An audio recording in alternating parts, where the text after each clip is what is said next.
याद रहे, मेरा मार्ग संसार से विमुख होने का मार्ग नहीं।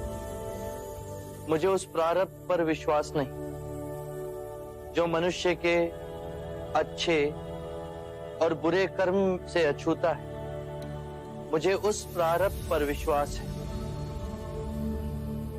जो मनुष्य तब तक नहीं बना सकता जब तक वो स्वयं कर्म ना करे।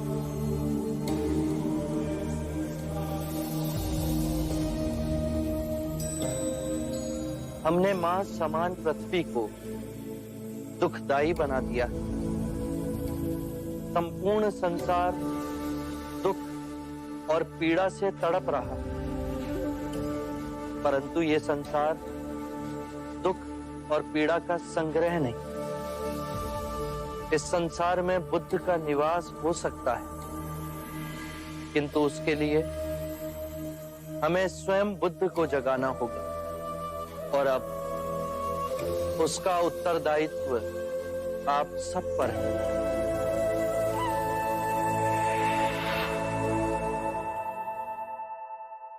अज्ञान ही दुख, भ्रम, चिंता को जन्म देता है। क्रोध, लोभ, अभिमान, स्वाभिमान, ईर्ष्या इसी अज्ञान की संतान है। माया का खेल विपरीत का है, दो रूपों का है, परंतु जीवन और मरण दो नहीं, एक ही है।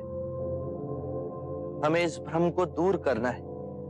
यदि एक बार यह भ्रम दूर हो गया तो हम अपना संपूर्ण जीवन कारावास में नहीं, स्वतंत्रता में जी सकते हैं। शील, समाधि, प्रज्ञा और आर्य अष्टांग मार्ग से इस भ्रम को दूर किया जा सकता है। एक बार पुनः दोहराता हूं,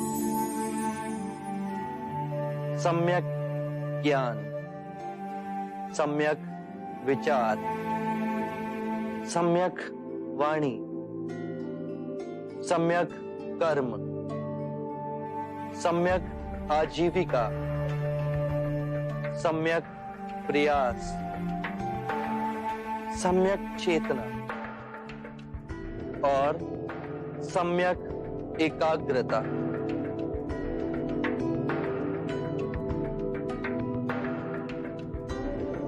जिसकी निद्रा उड़ गई हो उसके लिए रात्रि बहुत लंबी है। जो थक गया है उसके लिए पड़ाव बहुत दूर है। जिसने अंधे हो अपना जीवन जिया और धर्म का मार्ग नहीं समझा, उसके जीवन में अनंत दुख है।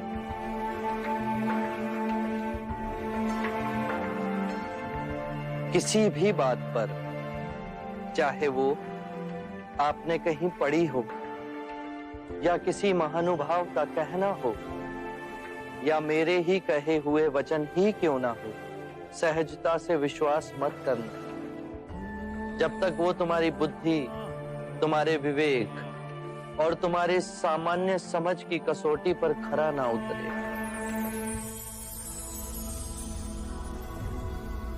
बुद्ध, और यदि परम ज्ञान के रास्ते में आपसे भेंट हो गई तो? यदि परम ज्ञान के मार्ग में कोई भी मिले उसे गले ना लगाना। यदि मार्ग में बुद्ध भी मिले तो उनके मुंह में भी मत हंसना। चाहे उस मार्ग पर तुम्हें पिता ही क्यों ना मिले, उनके मोहवश भी मत आना। अपने जीवन को पूर्ण स्वेच्छा से जीना, किसी के बंधन में ना जीना।